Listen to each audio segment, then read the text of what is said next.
Kesinlikle. Evet, tabii bu yoğun kar yağışı, soğuklar beraberinde öksürüğü de getiriyor sevgili izleyiciler. Öksürük özellikle kış aylarında çıkıyor. Çocuklarda sık karşılaşılıyor. Bunu küçümsememek lazım.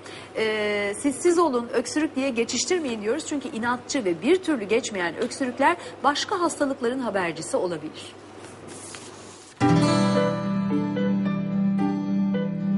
Öksürük deyip geçmeyin. Öksürüğün birçok çeşidi var ve aslında hepsi sizi başka bir hastalık için uyarıyor. Kış aylarıyla birlikte üst solunum yolu enfeksiyonları beraberinde öksürük şikayetlerini getiriyor. Özellikle de çocuklarda. Öksürük aslında vücudumuzdaki yabancı maddeleri, virüsleri veya soluduğumuz bazı partikülleri vücuttan uzaklaştırmak için var olan bir savunma mekanizması. Kötü bir şey değil aslında ama bazen uzun sürdüğünde sorun yaratabiliyor. Öksürükler 10 günden uzun sürüyorsa dikkat, sinüzit habercisi olabilir. Burada ailelerin bilmesi gereken şey bir enfeksiyonun maksimum süresi 10 gün, en fazla 15 gün. 15 günü geçtiği zaman bu artık iyileşmeyen öksürük grubuna girer ve mutlaka altta yatan bir sinüzit açısından araştırılıp tedavisi gerekir ki burada antibiyotiklerin devreye girmesi gerekiyor. Ama Profesör Doktor Nuhoğlu uyarıyor. Eğer 10 gün içinde belirtiler azalıyorsa antibiyotik kullanmayın. Çocuklarda sık görülen bir başka öksürük tipi ise gece sabaha karşı uyandıracak kadar şiddetli olan öksürükler.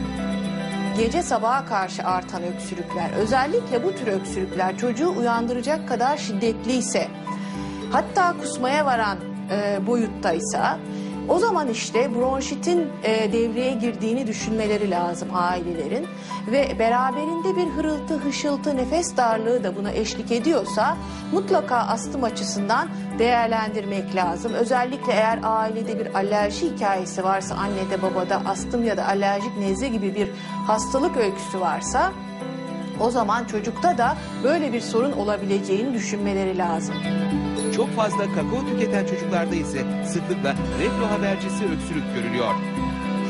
Reflüye bağlı öksürükler yer alır ki burada da çok tipik olarak havlar tarzı öksürük dediğimiz ses kısıklığıyla giden boğuk bir öksürük karakteri gündeme gelir ki çocuk nefes alırken zorlanmaya başlar. Özellikle bu hastalarda da reflü konusunda uyanık olmak lazım.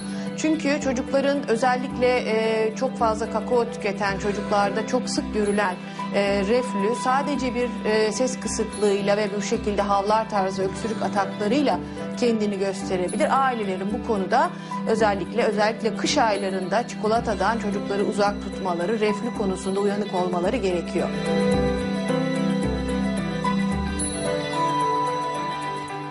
Evet, öksürük ve çocuklarda öksürük, hepimizin çoluğu çocuğu var ve bu öksürüğün nereye gideceğini bilmek lazım, takip etmek lazım. Reflü çok önemli. Bu konuda çok fonksiyonel, küçük bir önerim olacak. Çünkü hepimizin eğimli yatak alması çok zor. Fakat özellikle çocuklarınızın yatağının altına bir tarafına birkaç tane kitap yerleştirirseniz o eğim kazanıyor. Bravo. Ve reflüye karşı büyük bir önlem almış oluyorsunuz. Değerli izleyenler, devam ediyoruz. Kar yağışı ve soğuklar